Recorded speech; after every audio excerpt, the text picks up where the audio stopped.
Corbin wines that were out here as well. We had the famous rugby players like Michael Jones, who grew up on Verdanovich Road, and he, along with Zinzan Brook and the other brother, the Brook brothers, they became All Blacks, synonymous for what it meant to play hard on the field of play as well.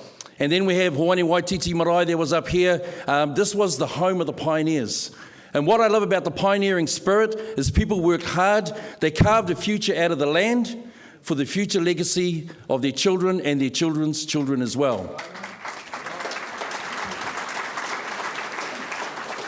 And this afternoon, we're going to meet another character who has built a legacy of ensuring that he's carving out a future for our nation, for our people, using common sense, a love of our country, patriotism, and that's what's really significant and important. So ladies and gentlemen, you've come here to hear our leader of the New Zealand First Party. Can you welcome him? A warm West Auckland welcome for the Right Honourable Winston Peters.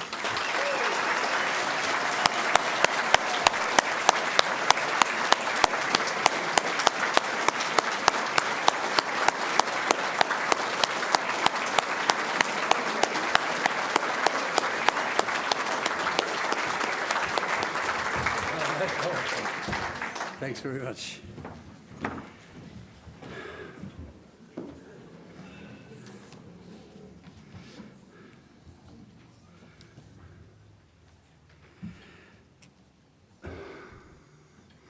Good afternoon, ladies and gentlemen, and thank you for taking time out of your busy lives to come out this afternoon here in West Auckland, the home of traditional, hard-working Kiwi battlers. Before we begin, we'd like to welcome and confirm today the Honourable Alfred Ngaro, former Member of Parliament and Government Minister, who will be standing for New Zealand First in the Glendine electorate. That's the man you just heard.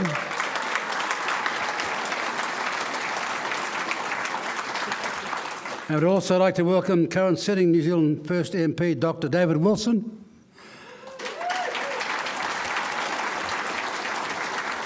Who will be representing the party here in the Henderson electorate.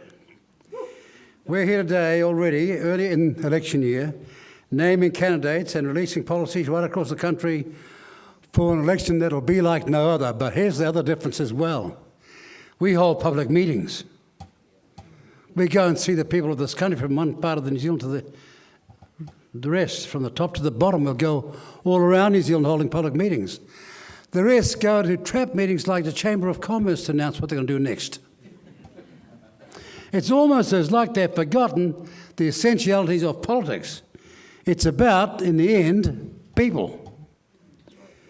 We began our campaign this year with our State of the Nation address in Tauranga, with over 1,000 in attendance. And we've already been campaigning around the country, packing halls in the West Coast, of all places, the foundation province of the Labour Party. In fact, we went to a meeting in Blackball and we asked, when was the Labour Party last here? And one guy, an old guy, put his hand up. This is the place where the Labour Party started in 1916. And he said the last time they were here was in 1986. 1986. Because the fact of the matter is, ladies and gentlemen, they've forgotten who the workers are. And it shows in Parliament every day. The way they talk. They've forgotten the grind of being an ordinary worker. It's below them. Ladies and gentlemen, we've been packing the halls, and Shane Jones has been packing halls in the last couple of weeks in Dargaville and Kerikeri.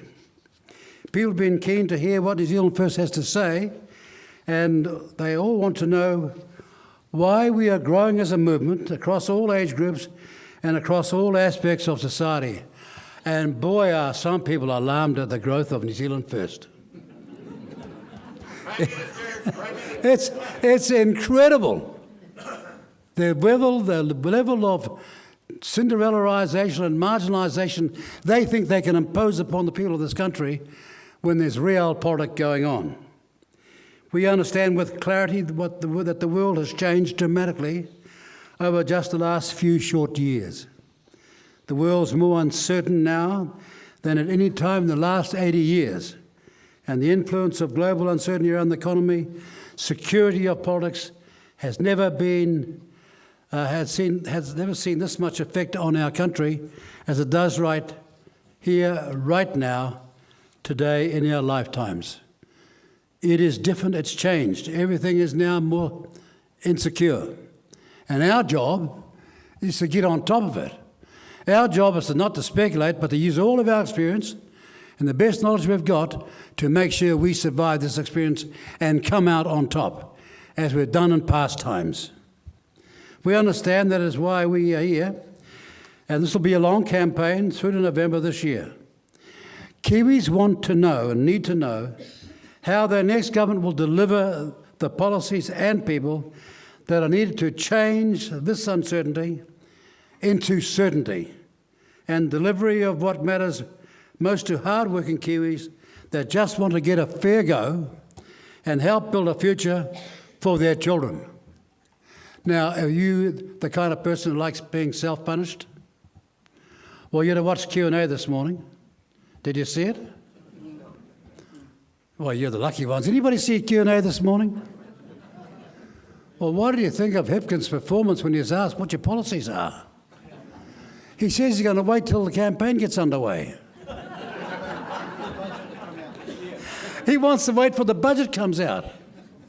Till the budget comes out, the darn budget's been written by him, and they're profligate $60 billion of expenditure during COVID, where $30 billion didn't even go to the COVID cause in the first place. $30 billion went missing.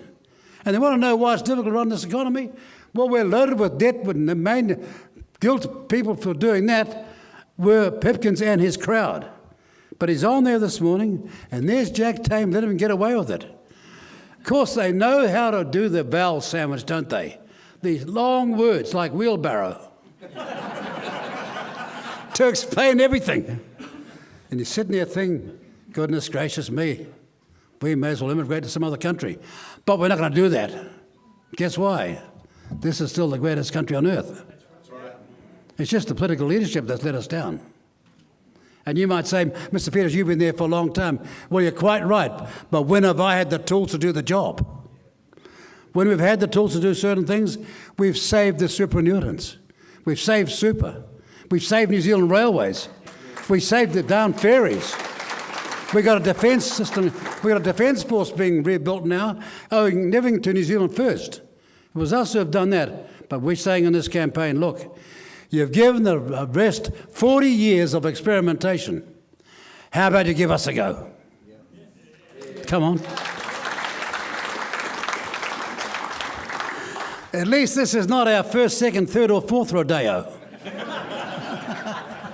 With the other clowns it is. And it shows. I don't know which end of the horse to get on. Ladies and gentlemen, above all else, New Zealanders are wanting their government to provide stability, experience and a plan that will give the millions of Kiwis hope and belief as a country that will not only survive but thrive like we once did when we were number one in the world. And there are some people here who were born at that time. When we were voted in 1952, the number one country in the world. Greatest economy, greatest democracy, with half the population we've got now. Every difficulty we've got now was worse back then. Oh, and there's one other thing, mind you. Most of them in Parliament hadn't been to university. Maybe that's what's wrong. You got too many academics who don't know how to organise the school tuck shop. No, it shows, ladies and gentlemen, I watch it all the time. They got no idea how money works. And they demand to be, well, like Chloe Swarbrick, she wants to be the next Minister of Finance. This is gobsmacking stuff. Mind you, when you ran as a teenager to be the mayor of the biggest city in Australasia, which we are in Auckland, the biggest municipality in Australasia is Auckland Super City, and she ran to be the mayor. And a whole lot of people thought she was qualified to run the darn place. Now, one of the city's a mess. I said to Wayne Brown when he went for the job, poor Wayne, you got one hell of a job here, mate, because there's so many things that have gone wrong. Because there have been too many people who've been amateurs there, like Phil Goff. He should have stuck to foreign affairs and kept his nose out of other parts of the operation. And the moment he got his nose out, I had to sack him. Incredible. We have reason to believe that we can be a world leader again. New Zealand First has a plan, and we'll announce some of those policies today. And we have the policies and we have the people. We just need you to give us the tools, and we will finish the job. We're not asking you to just believe us. Look at what happened when I took over from KiwiRail. KiwiRail was in a right mess. They went out and bought 2 new ferries, massive ferries. All that story is all written already in a place called Tasmania, where they went out and bought some ferries, 2 ferries. They got so big they didn't have any infrastructure. They're there now in Tasmania, have been there for 15 months. They can't use them. And we were heading on the same path. We ordered them in May of 2020 to buy 2 new ferries for $401 billion. And when I came back, they had bought 2 new ferries, all right, not for $401 billion. No, they'd bought 2 new ferries, massively upsized them, so much so that they would have to totally rebuild the infrastructure. So the ferry project would be then so much for the ferries. For every $1 for the ferry, there was $4 for the infrastructure. This is called cost plus. And they've done it over and over again with your money. And the moment somebody steps up and says, no, you're not, we're going to sack all you useless so-and-sos, and turn it around, they get angry and upset and they go to the media. But you've seen it all the time. So they went to buy 2 ferries, ordered them much bigger than they should have been, and then the infrastructure was going to cost not what we set out to do, at about $1.5 billion. Treasury said it was passing $4 billion by the time we got back. So we stopped it. Got 2 smaller ferries. We're on track, and we're going to save you $2.3 billion. But these people are such liars. These people are such liars that when we wound back the cigarette intake of this country, the fact that Treasury lost $200 million in cigarette tax has been positioned and posed by the Labour Party as being a tax concession to the cigarette companies. How do you like this great lie they're telling you? And right now, about 70% of New Zealanders believe the lie that the cigarette companies have got a tax concession. No, they haven't. The cigarette intake has gone down so dramatically that the inland revenue is losing $200 million a year in a lack of cigarette excise because people have stopped smoking. We're in the top 3 in the world now. And uniquely, being a massively diverse country, not like the other two in Scandinavia, we have a similar culture, almost the same people. No, with our massive diversity, we are number 1 in the world. And giving up cigarette smoking. But that's not the great lie they keep on telling you at the moment. And they do it every day. And there are journalists here who know it. And when I tell them that, they say, oh, we all know that, and so does the country. No, they don't know it. And why don't you tell them the truth for a change? You know who's responsible for cutting the cigarette intake in this country? Well, take a wild guess. Some of us used to smoke. We don't smoke anymore. But we knew that if we went to alternatives that would be far safer, we'd dramatically stop the cigarette and tobacco intake in this country. And we've achieved all that, and yet they're out there in the media, they're saying something else. We can be a world leader again, and we are in this industry. When we saw the mess beginning in 2021, we resolved that we had a mission to get back into Parliament, and we always knew it was going to be a 2-election campaign. We knew that when we made it back to Parliament in 2023, the campaign would not be over until we dramatically increased our vote in the 2026 election. And a hard-core, dedicated team in New Zealand First, all around this country, has been building this party that way.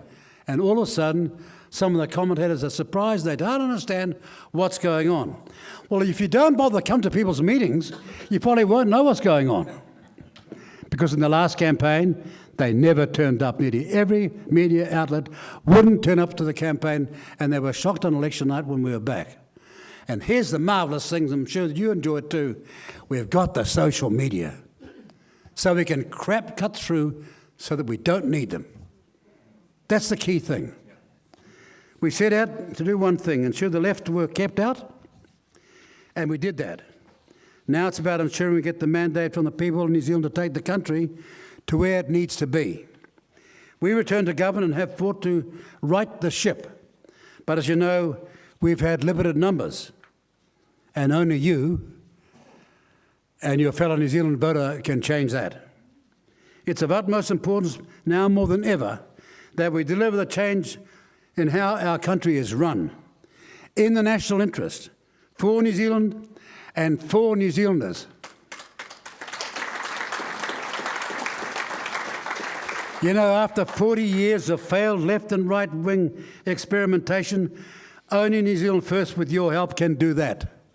They've tried all the rest for 40 darn years, or variations of them, on nationalism, on conservatism, and on being patriotic. New Zealand First is the only patriotic party that puts New Zealand and New Zealanders first. Watch very carefully on all these international matters which party makes a stand for where New Zealanders think and believe as against the rest. We're the only nationalist party in a sea of globalist confusion, and we are nationalists with a capital N, just like Japan, just like Singapore, just like, dare I say it, China. Dare I say it, like every smart country. They're nationalists. But oh no, back here we're globalists. In Parliament, all sorts of people think they owe more to the United Nations, the World Health Organization, the World Economic Forum, than they owe to you, the voter. And you're going to have to make a stand this election that you're taking back control. It's called democracy. We're the only party looking to the future, protecting our country and our people, and putting our interests first. The other parties are globalists who see our country as a number on a spreadsheet to be analysed in the global political, economic and cultural market. Oh, and they can't wait to go and get those globalist jobs, can they? They can't wait to get a globalist job, as though this country's not good enough. It's breathtaking how many overseas decisions they would impose on New Zealand without any consultation with you, the New Zealand people. We believe that decisions about our country's future should be made by the people of New Zealand, not by some globalist unelected bureaucrats in the United Nations, the World Economic Forum, or the World Health Organizations. Other parties might cower to their influences, but we do not. But more importantly, to make sure it didn't happen, we've had to write this into our coalition agreement. Because we don't, the first chance they get, they relent to type. We have fought these battles from day one in this government, and we'll go on doing so. And over the past decade or more, New Zealand has seen our country swing to the far woke left, being influenced by the woke communist cultural Marxist who would sooner see our country go broke for the sake of political correctness and ideology than stand up for what was once proud Kiwi traditional values. Make no bones about it. When there were political scientists getting off ships back in those days in the 1950s to study this wonderful country, they couldn't believe how we were that successful. But it was because we had a democracy that worked, where politicians came from the people and never forgot who put them there. Many, of course, have been through a Great Depression, knew what poverty smelt, tasted and felt like. And they've been through a war, and they decided they're going to do something for their country, and they did. It didn't matter whether they were Labour or National, they were so similar then. But in this present crowd, you'd think that the last country they want to represent is New Zealand. Those out-of-touch bureaucratic left leaders who would rather live in crap than let the world see them use a shovel. One more time. They'd rather, these leaders, live in crap than have the world see them use a shovel. Their cultural Marxism has spread like a cancer throughout our society, in our political system, education system, our schools, government departments, and it's been let to seep into everyday world in this country. For goodness sake, we heard the recent case about the Northern Club. I was talking about them teaching tikanga as being a part of our law. Now, I'm from a Maori background. I began as a young Maori lawyer when there weren't any Maori lawyers back then. And it was in Parliament when there were no Maori in Parliament either from the general seats. Only 4 of us since 1868. And all that time, only 4 of us. So I know everything about it. But no, they're trying to teach tikanga that Maori law prevails over our general law.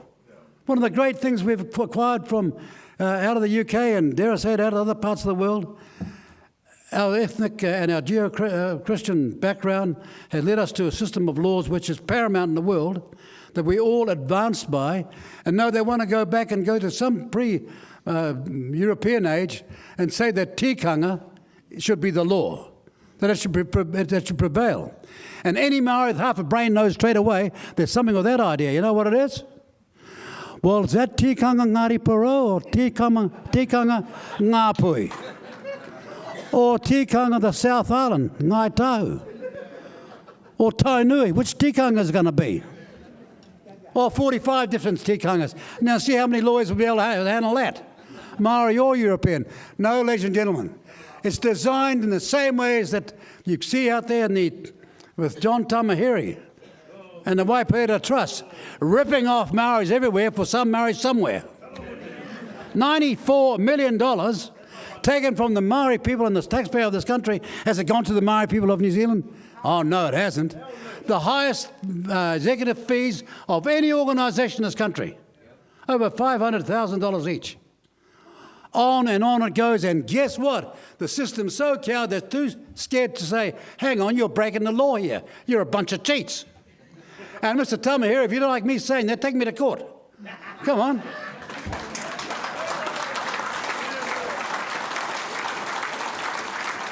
When I get discovery, it'll be the quickest court case you've ever been involved in, son. But then again, he was told never to practice law. You know why? Because as a young lawyer, he was caught being guilty of forging and uttering. Forging and uttering. Guilty of forging and uttering. And you didn't know that, did you? Any of these journalists know that? Yeah, we knew. 100%. Oh, you knew that? Well, why are you hiding your information like under a bushel? To quote from the Bible, why are you hiding that under a bushel? I don't hide it in the bush, I put it on social media. Yeah, I know. Thank you very much. Well, I need to find 1,000 more of you to go out and tell the Maori people who's losing here. Because if they're ripping you off, there are a whole lot of ordinary Maori who need help, and they're not getting any help at all. They're so claimed by Maori for Maori. Oh, no.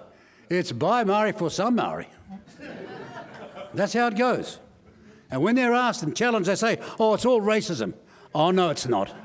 Oh, no, it's not. Ordinary Kiwis have had enough. And we stand with you. We are fighting those battles so that you can get on with your lives and build a country you can be proud of. New Zealand First is the only socially conservative party standing up for Kiwi principles, and we're proud of it. We have won many battles. We're in for this long haul to make this country great again, like it once was when we were known as the best democracy in the world. Ladies and gentlemen, on the matters that concern you, the cost of living, assets, and super, times are tough out there. There's no doubt about that. But you know, I look around Parliament and I hear people talking about poverty and they've got no idea what they're talking about. They've never been through the experience. They've never seen the anxiety on a parent's face at night or in the mornings about where the next penny's going to come from. They think they know, but I show every time they open their mouth they've got no idea, because they've got no idea how to make some money in the first place to get us out of poverty. We understand with great clarity the struggle for ordinary, hard-working Kiwis, just trying to get by. And just in case you think, what does Winston Peters know? Well, I come from a family of 11 children. Mum and Dad and 11 children, all right? The fact is, of course, we never had electricity. In the first parts of our lives, the family was living in a tent for the first 3 children. In fact, the first place they've got, I've still got. It was a miner's hut with 2 rooms, cooking outside. That was the first house by the time they got to the 4th or 5th child. I was number 6, so we'd finally got a house and IK turned up. But we do know what we're talking about. Now, power bills are through the roof, food prices at supermarkets are at some of the highest levels, and the cost of living is the #1 issue for many voters. And what we see for other parties is the beginning of what their default answer is when times get tough. They want to sell assets, open immigration, and attack superannuation. It's all been in the headlines in the last few weeks. Sell assets. That is the thing that your grandmother and grandfather built with their wise management. They built these assets so that if it was, for example, electricity, then the added value of electricity would go to the New Zealand economy because we owned the system. No, they went out and tried to privatise it. Same with so many other things they want to do. And here they are back saying now, I think we could look about privatising this and privatising that. These people are neoliberal twits. They can't even learn from their last lesson. And it's been a long lesson. Asset sales, open immigration, and attack superannuation. They all see our assets that our forebears built over the centuries as a balance sheet item that can be hocked off to satisfy the Reserve Bank, and to hell with the security those assets bring our country and future generations. You don't see that happening in Singapore. You don't see that happening in smart countries. No, you only see it in countries like New Zealand who have gone through this experimentation from success to failure and never learnt the lessons. They haven't even got the honesty to recognise that their ancestors were far better economic managers than they are. And that's why we have state assets in the first place. If we sell our state assets to foreign-owned corporations, the security of our country and our future generations will be over. Those other parties have said in recent times they are looking to sell Kiwi Bank, our only state-owned bank, and they are looking at options to sell Air New Zealand because we're temporarily in trouble because of fuel prices. Our only state-owned carrier. And now they're looking again at attacking superannuation. Chris Hipkins has said that Labor is willing to means test superannuation that would affect hundreds of thousands of Kiwi seniors. Just like Labor did in the 1980s. Can you remember the 1980s? This is Geoffrey Palmer. It's the 84 election. And he says, anyone who says Labor's going to touch superannuation is spreading rumour with malice. Geoffrey had that lovely legal phrase about him, is spreading rumour with malice. They get in, that's the first thing they did. They shoved a surtax on of 75 cents in the dollar for anybody who's retired who'd saved money. And the National Party said they're going to get rid of it, no ifs, no buts, no maybes. Do you remember that? I do. I was in Town Hall in Hamilton one night when Jim Bolger said that. Get rid of it, no ifs, no buts, no maybes, and put it up to what? 92 cents in a dollar. And they think you've all forgotten. And they're back talking the same language right here, right now. Means testing is another way of saying the government will be able to refuse you your retirement super income if they decide you don't deserve it. Now, ladies and gentlemen, of those of you who are 65 and over, there's 980,000 of you. You better wake up and wake up real fast. Now, when I was young, I was giving that warning. And I'm getting a bit older now, and I'm getting a bit tired of giving the same warning. But 35 years ago, 40 years ago, I was saying that to you, and you didn't pay enough attention. Here we are, right back again. Make up your mind. It's yours, and you've got the power, and you need to stop them in their tracks. Our Kiwi Super is not a benefit. It's a long-standing Kiwi entitlement. Kiwis who are over 65 or above have worked 30, 40, sometimes 50 plus years. I know a lot of people left school 14 to 15, so they've worked 50-something years, paying taxes, some of the highest taxes in our country's history and in world history, and they've built this country, and we've got an obligation to see that you retire with your super. We have demanded in our coalition agreement that super won't be touched. It's in our agreement right now, and that'll never change while we have a say in New Zealand politics.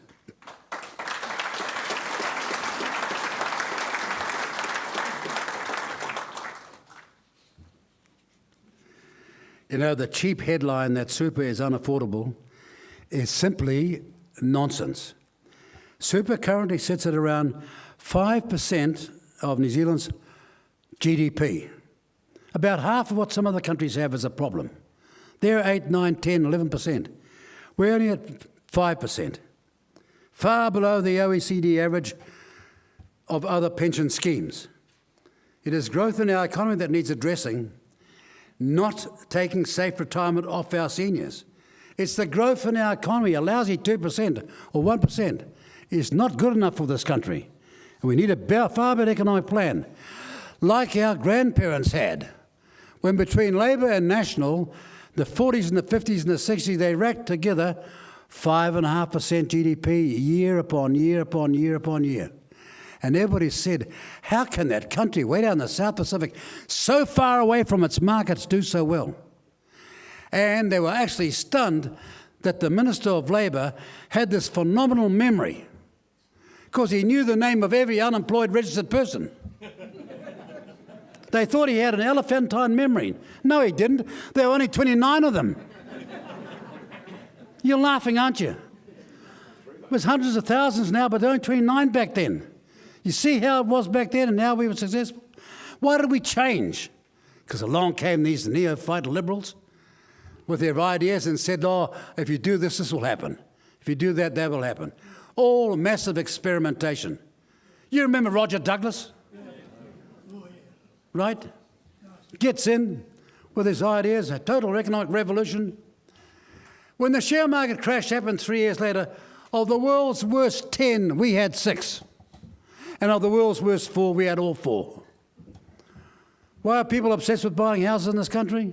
Because they can't trust the rest of the market because of the way these people fouled it up. That's why people are so obsessed with buying houses in our country, even after all these years, 40 years later. Ladies and gentlemen, it is affordable.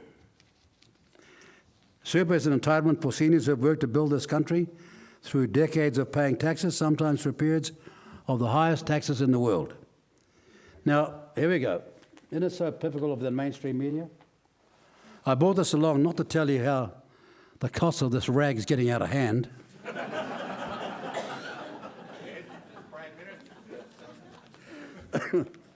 This is the Sunday Star Times, and there are 2 articles on New Zealand super, one by Tom Puller-Strecker, rather unusual name actually, and the other one, oh yes, by our friend Andrea Vance.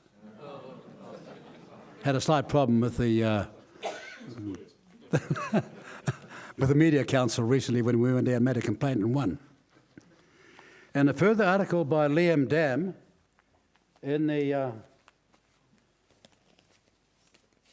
New Zealand Herald today. Here it is here. A political football that ignores economic reality. 3 articles, all right, on this issue. You know what's stunning about that? In all 3 articles, they make out that there's an affordability problem even though the cost against GDP is around 5%. But here's the rub, and I'm sure you're remembering it yourself. Do you remember a thing that was called the Cullen Fund? And why it was started? We'd start saving over here, invest it, and sometimes those investments will bring in 25% a year. It was a world #1 leading fund. Well, it started over 2 decades ago, and it was designed that when we had peak problems of demand for super, we had access to fund to smooth out the cost to the current New Zealand taxpayers. You all remember it very well? Well, you know what it's up to now? 86 billion, designed to smooth out the predicted time of high costs of our national super. And it's not even mentioned in one of those 3 articles. These are bull dust articles. I can't use the BS ones, but it's total BS, and you leave out, if you've got a concern about the cost, that you've got the side fund to smooth out the cost, and it's already got to $82 billion and rising. How could these people be claimed to be experts and miss that? Or is it that they are so biased they can't bring themselves to do the work they needed to do for a balanced article? All 3 of them. Oh, and by the way, this is how I describe somebody. In New Zealand, we have this one guy with his own political party who has built a small but dedicated support base by making immigration a big issue every election year. That's him. This guy with hands in his pockets. Probably playing pocket billiards when he wrote the article.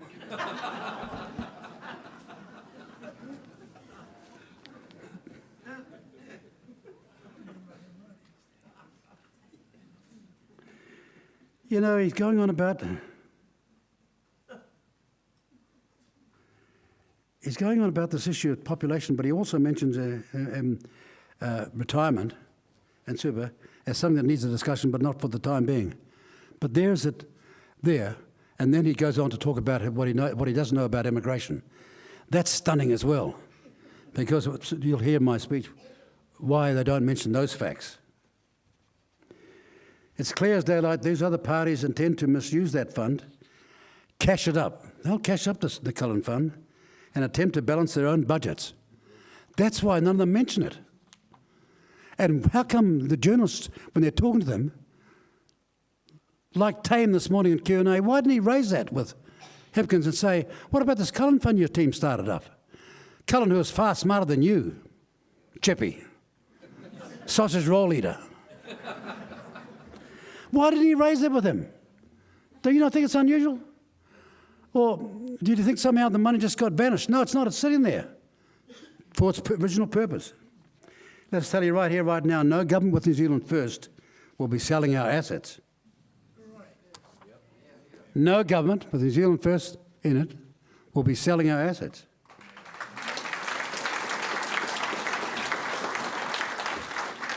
No government with New Zealand First in it will touch our senior superannuation. There will be no means testing, no eligibility, age increase, no indexation. And why can you trust us on that? Well, they did it all before, and the party that got rid of it is the party in this meeting tonight, this afternoon here, in West Auckland. We went to the wire. And when they took super down to the lousy 60%, not 65, we didn't take it back to 65. We took it back to 66 and put it into law. So they couldn't muck around with it. And then got you the gold card. And a stack of other things, we'll go on doing it. Ladies and gentlemen, on the question of immigration, for a number of years, New Zealand First has been warning New Zealanders about loose immigration in the same way that is happening in the UK, Europe, USA, and more recently Australia. You've seen the scenes from overseas. And we make no bones about it. We believe everybody in this country, regardless of their background, is equal. Right? When you come to our country, you get the same rights as somebody. If you're here legally, you get the same rights as somebody who's been here 1,000 years. That's the way equality works. But we've been warning since a long time out about unfettered immigration being used as a crutch for the economy and failing the workforce planning for our own people. Just bringing in others when we should be training and employing our own first.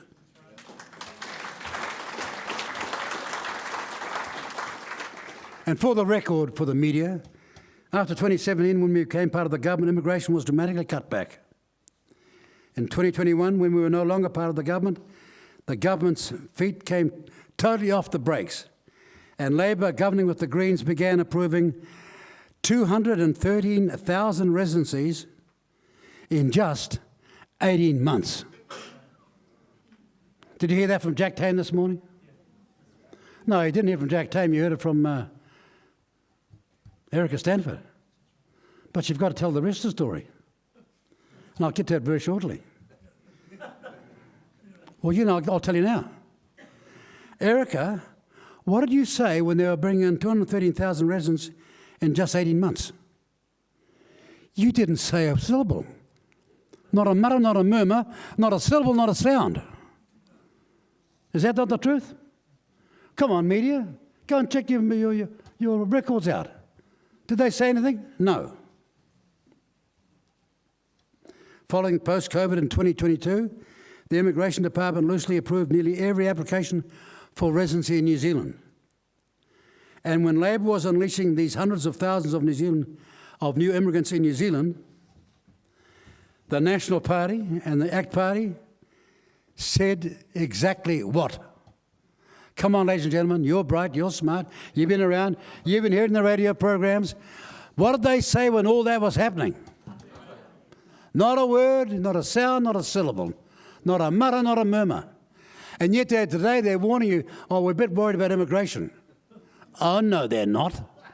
They're worried that you're finding out what they're like with immigration.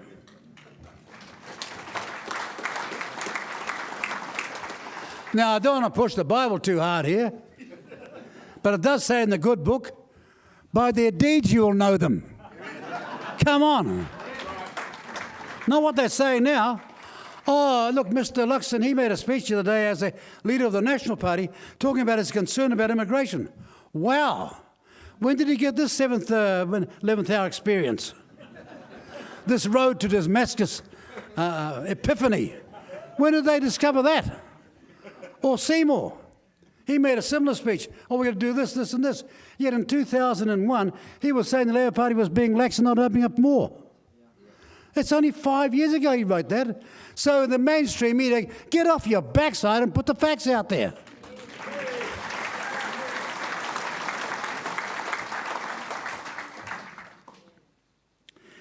Mr. Luxon made his speech as National Party leader, and I'm responding as New Zealand First leader. This is not a coalition breakdown. No. It's about politics in the next election. For those people in the mainstream media who can't understand the difference. We need immigration to New Zealand. We always have. It's been an essential part of our history. But this should be smart, controlled immigration policy. Bring in immigrants who we need, not who need us. That's right. And all over Asia, that's precisely their policy. You find me any party anywhere in Asia that doesn't believe what I just said. Bring in people who you need, not who need you. The fact is, half of all New Zealand citizens who have moved to Australia, listen to this, half of all New Zealand citizens who have moved to Australia were not born in New Zealand. You get a feeling you're being used as a country? I do. Because I warned about that way back when Helen Clark was doing it, and we ended up with our special relationship between New Zealand and Australia ending when she and John Howard said it was all over in 2001 because of their careless immigration policy. And here we go again. It will always bring the inevitable navel-gazing by the other parties who would rather fill gaps in our economy and workforce with migrants than train and maintain Kiwis and protect the Kiwi dream. The fact is, half of all New Zealand citizens who have moved to Australia, as I said, weren't even born here. They've often left their parents here for us to look after whilst they're banished to Australia. All at our cost. And then every time you raise a question about that, they shout, oh, he's a racist. Oh, no, you don't. I'm not the one who's racist. What we're trying to do here is be responsible and be fair. The immigration policy that allows this to happen is just plain crazy. Oh, and by the way, the first Indian to ever get a knighthood in this country, guess who gave him that? Just in case you think I'm anti-Indian. How come I'm the first person to get an Indian knighthood in New Zealand? Roger Batnagar? Does nobody remember that? No, of course they don't, because that doesn't suit their narrative. They just want to shout out that you're anti-somebody. No, I'm not. And Chris Hespins made a speech the other day where he said, the Kiwi dream should not be reserved for the few. It should be delivered for everybody who calls New Zealand home. That's what he said. Yeah, call New Zealand home for how long? Until you got a better deal in Australia and used us to shoot through? You knew you couldn't get to Australia if you didn't come through New Zealand, so we're being used here. That's not a smart immigration policy. But then again, if you're a sausage eater most of this time, you would tend to be rather naive, wouldn't you? He just called New Zealanders the few, and that everybody who wants it should be delivered what we have built. The Kiwi dream belongs to Kiwis who have worked hard for our country. It belongs to you and me and for all those who want to stay here. And even if you've only arrived 1 hour ago, if your intention is to make your life here, we welcome you. But please don't use us on the way through. Politicians like Hipkins perversely say, diversity is strength. You know, they love this word. Every time you get up there to complain about that, they say, oh, diversity is good for you. Like they're going to the restaurant or an orchard. They don't want apples, they want plums and pears and everything else. Yeah, it's fantastic in an orchard, but it ain't so in a population. You know what's great in a population? Unity. Unity is everything.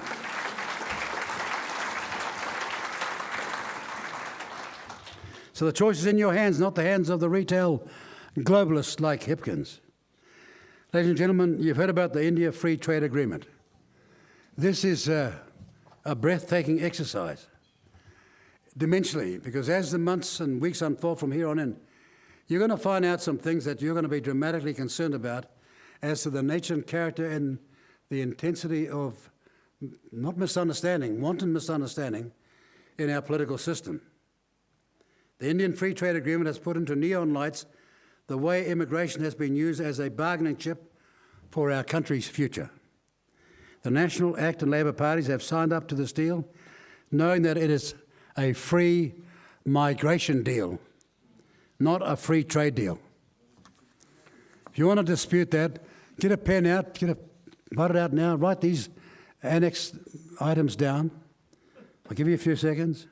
Look at Annex 8K, Section F, which is about partner and dependent children, or Annex 8L, multiple other entry pathways, 90 days, 12 months or 3 years, depending on category and some uncapped, or Annex 8F, uncapped student numbers. It's all there while people are out there and saying that what New Zealand First is saying, Winston Peters saying, is wrong. The problem is the Prime Minister of India, the Trade Minister of India, the Information Department of India and the Communication Department are all saying what Winston Peters is saying.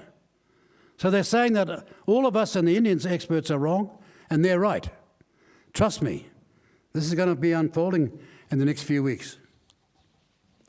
Under this deal, not only will there be 5,000 work visas issued at any one time, but under any current law, those visa holders can bring in their families, and that 5,000 now runs into 20 or 25,000, just like that, at a time when we've got 140,000 young people looking for a job.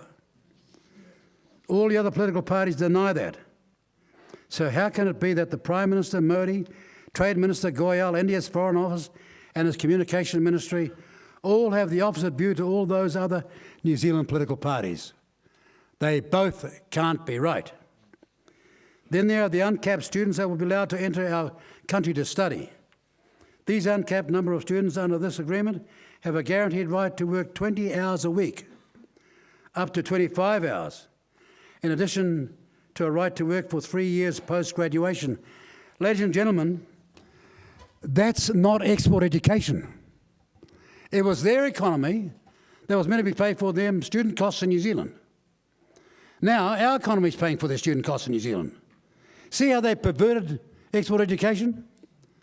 It's an absolute distortion of what they started out to do. Your economy is now paying for these students to be educated, and our economy, as I was saying, is going to suffer when they start remitting money back home. It'll be huge. None of these details are being gone into by these other parties. Why? Because they're scared of the Indian vote. Just like that. Funny thing, they should think that, though, because there's a stack of Indians who are not very happy with this at all themselves, and have told me so. Smart Indians, bright Indians said, Mr. Peters, this is totally wrong. If you are all sitting there and thinking about those jobs those visa holders and students will be taking in this time of high unemployment, your question is right. And the most important one that National ACT and Labor all need to answer, they need to answer it now. Last week in the House, Labor was asking questions about the number of unemployed youth. And yet they support the FTA that will guarantee an increase in an uncapped number of foreign students taking your kids' jobs. It's that clean. How can any of them reconcile that? And how can the mainstream media reconcile that as well? No free trade deal in the history of New Zealand has included immigration as a condition. Never. So why has National ACT and Labor allowed this to occur right here, right now? What is worse, there are a number of other clauses in the agreement that have no place being there. I'll tell you one. The UN Declaration on Indigenous Rights is in this agreement. Got nothing to do with it whatsoever. And when I made that complaint, they said, oh, it was in the other agreements. No, it wasn't. Not like this. Categorically, it should not be there. Well, if somebody gets a crayon out and describes what's happening, yes.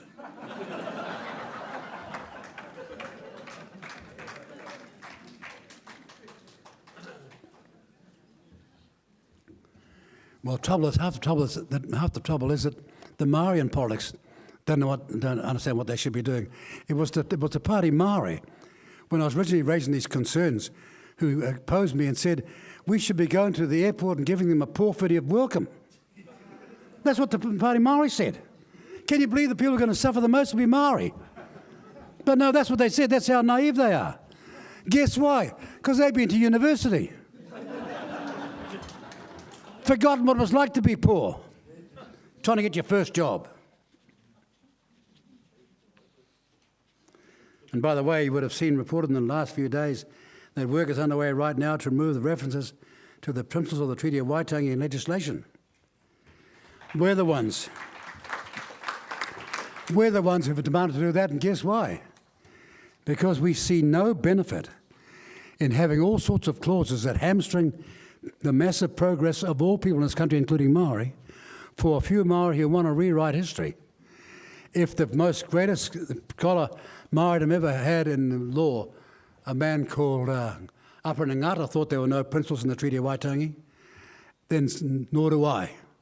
I trust him. I trust Buck and Paul Maori and Carroll, these famous Maori leaders of the past, who understood what the treaty was about until this new bunch came along and went off to Auckland University, sociology department, and thought they'd rewrite the law themselves.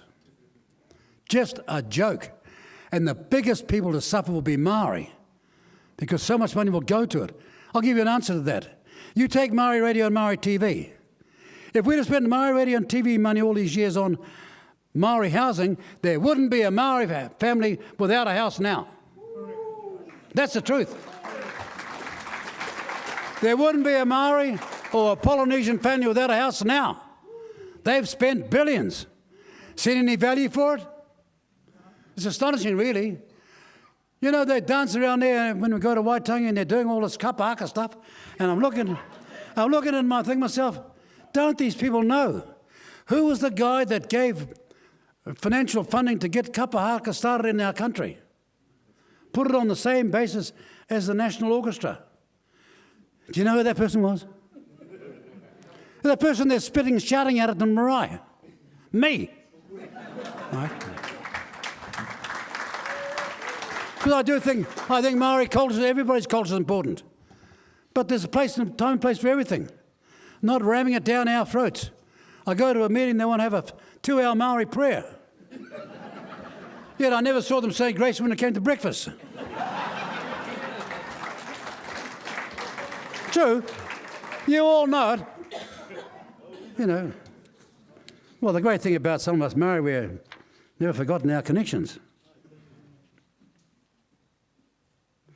And by the way, you know, when you're talking about this free trade agreement, before we get to it, while we're at it, we've got this Paris Accord. Remember John Key sent Paul Bennett in 2015 across to Paris to sign the accord. And it ends up, they had no idea what it meant, but at the moment it means we're going to have to pay about $22 billion of our hard-earned taxpayers' money to other economies overseas, while we're trying to get rid of, net zero. While we're trying to establish net zero. Now let's look at the facts. Around 60% of the world's CO2 emissions come from 4 countries: China, United States, Russia, and India. New Zealand's emissions amount to only around 0.17%. China just needs a cough overnight and has more effect than all of us for a whole year. Now think about this. There's $22 billion we're going to lose. The minister's getting ready for this budget on the 28th of May. Is she telling you about that? Well, there's a huge debt facing us right here, right now, because of their naive signing up. Now, if 4 countries are occasioning 60% of the emissions already, how's that going to solve the global climate problems? And we need to stop this idealistic flight of futility.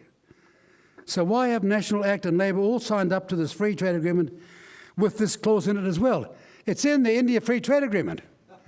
Is India abiding by their side of it? No. No, but we've agreed to abide by our side of it. How stupid can you be? Where has the common sense gone from those who purport to want to lead this country? But this one last thing, and it is this. They not only have signed up to Paris and the $22 billion to go to some other economies, in this free trade deal, they have signed up to, over the next 15 years, invest 33 billion New Zealand dollars in the Indian economy. You feeling good about that? You're now at 55 billion they can't explain. 55 billion is what they're vacationing in their recent agreements. And what I want to know about the New Zealand media is, when are you telling those guys going to get off your broad half acre and write about that? And how are we going to pay for it? Well, you're charging over $5 for this piece of crap. And put some stuff in it, for goodness sake. When we are desperate in this country for investment, where we have a $200 billion in infrastructure deficit, we are now going to spend the next 15 years promoting those billions of dollars of investment in a foreign country. Are you now seeing why New Zealand First has been against this deal since day one? It's frustrating, simple explanation as to why these other parties either know what they are doing or simply don't care, or don't know what they're doing and think they care. But we're the only nationalist party that's willing to go to the wire to protect New Zealand and New Zealand's future. And ladies and gentlemen, on free speech recently, this poor lady's doing a post at home. Her name's Renee Rose Schwenke, and she wrote a so-called offensive social media post, and the police came to see her. Can you believe that? A couple of policemen came to see her. She's exercising her free speech, and the police turn up as though we're the UK. Though we're some Nazi country where there are people who are monitoring whatever you think. This is that 1984 Thought Police local overreach, and it should seriously frighten every New Zealander who believes in freedom of speech. It's not about whether this particular post was offensive or not. There will always be personal responsibility and consequences for people voicing their opinions that are viewed by some as tasteless or gormless or offensive. But those consequences should not be by way of a police visit.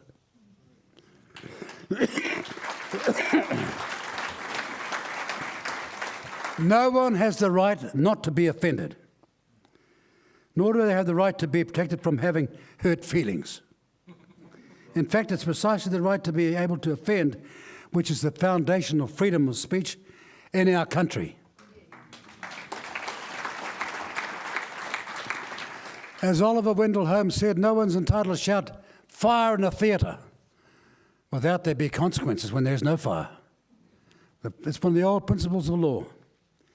We already have laws around responsibility of proper speech, but people's freedom to have their own free opinion is something which should be aggressively defended, and New Zealand First will defend it.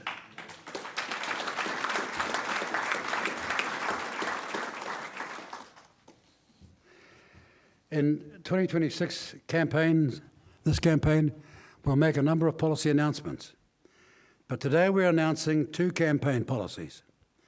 The first is just plain common sense. New Zealand First is going to make KiwiSaver enrolment compulsory at birth, and there'll be an automatic immediate Crown contribution of $1,000 for every New Zealand-born citizen. This is a once-per-lifetime investment that compounds for decades. This will be the start of the nest egg for something that will be called the KiwiSaver generation. Universal birth enrolment will ensure every child begins their financial life as a KiwiSaver member, with a meaningful balance already growing on their behalf. It makes plain common sense.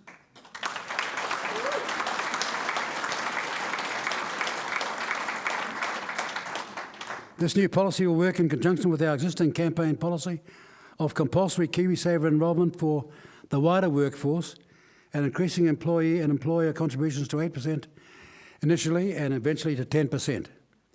If the travel of direction is a New Zealand, if the travel of direction of travel is a New Zealand where participation is the default rather than the exception, birth enrolment is the logical starting point. So we won't have to start now trying to persuade people. They'll be born, they'll have a fund, it'll start with $1,000, they'll be a saver for life. Establishing membership from day one, normalising savings as a lifelong habit and ensuring no New Zealander enters adulthood without a savings foundation already in place. This policy removes the enrolment gap entirely for the next generation. This policy removes the enrolment gap entirely for the next generation. And we have a second campaign policy to announce today. New Zealand First will be buying back the BNZ Bank.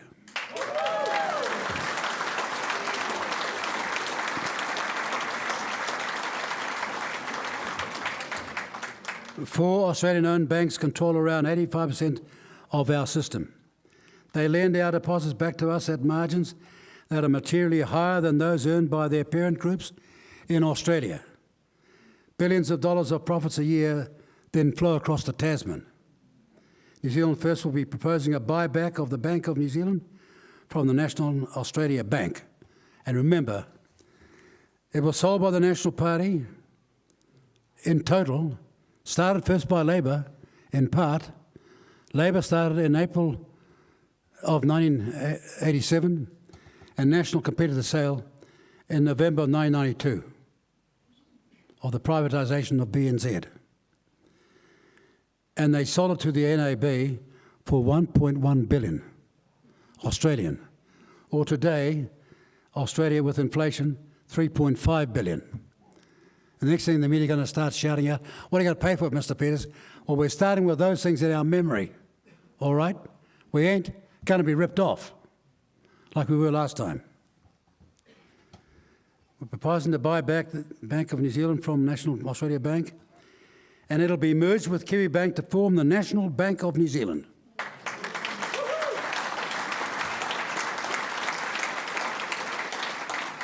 A new NBNZ, a fully grown, Crown-owned, commercial-run, systemically significant domestic bank with the scale of genuinely compete with ANZ, ASB and Westpac. It'll have the capacity to compete with all those three. After all, when National sold the BNZ to the NAB in November 1992, you won't believe this, it then had 6 of every 10 New Zealand banking customers. We flogged it off to Ned Kelly, and we wonder why we got ripped off. They've had 5 inquiries at the Senate in Australia into the behaviour of Aussie banks in Australia, and not one decent inquiry here. This is a buyback to put New Zealand's own competitor in the field at the scale required to change the behaviour of the foreign-owned banks. It'll create real competition, pressure on the Australian-owned banks, a domestically owned strategic lender capable of supporting agriculture, infrastructure, the small to medium enterprise growth, and long horizons terms.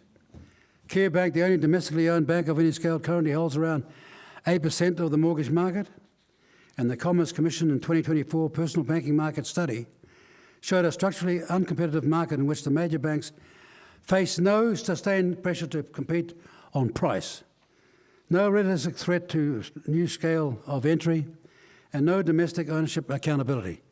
We're going to change all that. The National Bank of New Zealand will not be a government department.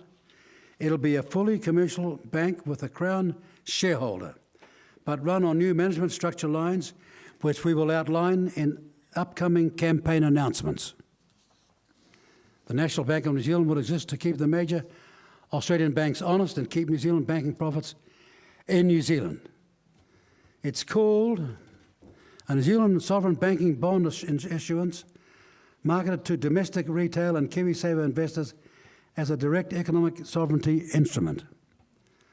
Long-dated Crown debt at current sovereign rates, BNZ currently generates more than $1.5 billion in annual cash earnings. It won't take us long to pay it off, will it? Comfortably servicing the debt and reducing a surplus to the Crown. A limited tranche of NZ Future Fund and ACC investment structured as a commercial equity at arm's length and at a market rate of return, and the retention of Kiwi Bank's existing capital base. This is not, ladies and gentlemen, nationalisation. This is simply taking back our country.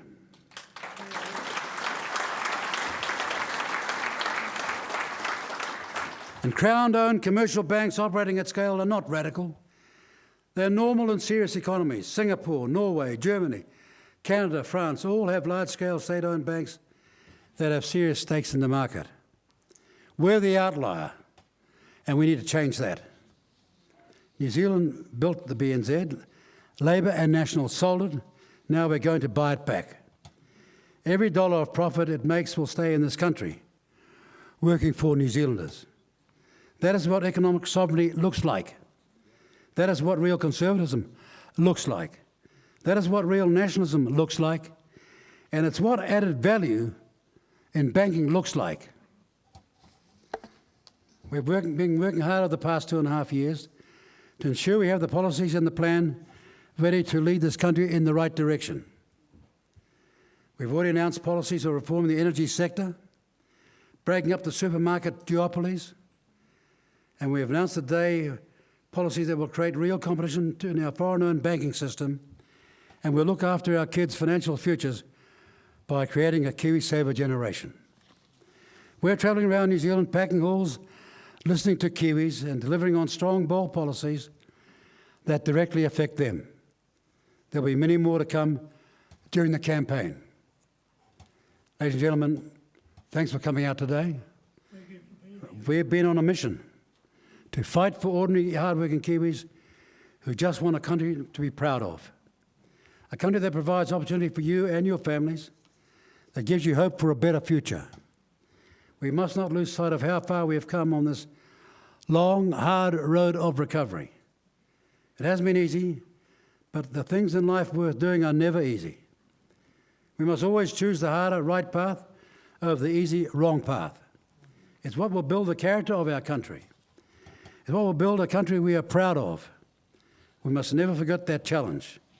We must never give up what our forebears fought and died for. We must never stop believing in ourselves or our mission. We must never stop believing in New Zealand. That's our vision and our mission.